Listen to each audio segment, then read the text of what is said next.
projet de Learning Centre, c'est remettre l'ensemble des espaces de la bibliothèque à disposition du public. Mettre en place des manifestations, montrer tous les services autour du numérique, demain encore de l'IA.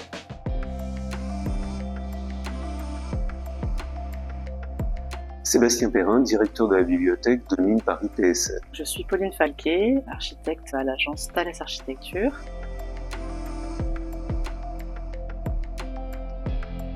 La bibliothèque est créée en 1794. Il s'agit de fournir la documentation dont les élèves vont avoir besoin dans le cadre de leurs études. Vers 1920, le problème de place devient criant. En 1924 est prise la décision de créer une nouvelle salle de lecture qui permettra d'accueillir ce public. À l'époque, elle est motivée parce qu'une bibliothèque apparaît nécessaire au bon fonctionnement de l'école autant qu'un laboratoire. Elle est inaugurée en 1926 par le maréchal Foch qui remet la croix de guerre à l'école pour les faits de 1914-1918. Les collections ont une double origine. Il va y avoir des fonds de recherche patrimoniaux au sens propre et en même temps une conservation des archives pédagogiques et académiques de l'école qui fait encore toute la richesse de ces collections. La bibliothèque est aujourd'hui un témoin de l'excellence de la formation. C'est elle qui permet de pouvoir identifier la façon dont les traditions de recherche ont pu se poursuivre dans les différents laboratoires.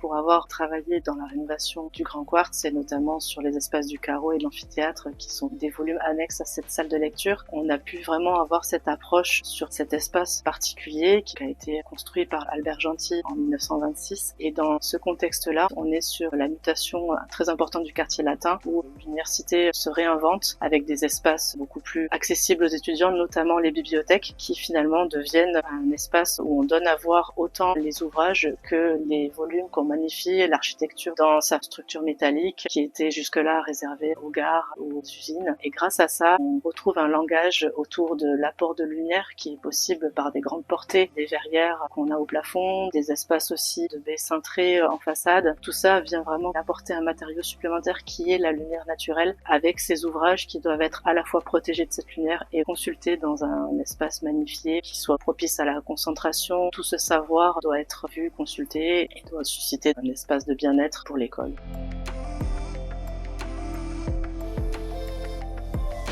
La bibliothèque évolue tout au long du XXe siècle. Il y a eu l'apparition des réserves, le traitement du catalogage, etc. À partir des années 2010, il y a une modification des pratiques avec un besoin d'espace de travail de qualité et en même temps une diminution de la consultation imprimée. Le projet de Learning Centre, c'est ouvrir les espaces et remettre l'ensemble des espaces de la bibliothèque à disposition du public. Ce terme de Learning Centre est utilisé dans le monde pour caractériser des bibliothèques ouvertes à de nouvelles missions et qui ont repensé leur espace. Il s'agit d'une réflexion pour mettre à disposition des nouveaux espaces de travail de la meilleure qualité possible dans le cadre d'espaces polyvalents. Utiliser ces espaces de façon à mettre en place des manifestations, des conférences et enfin montrer les services portés par le service d'information scientifique et technique et la bibliothèque, par exemple tous les services autour du numérique, de la bonne gestion des données ou alors demain encore de l'IA.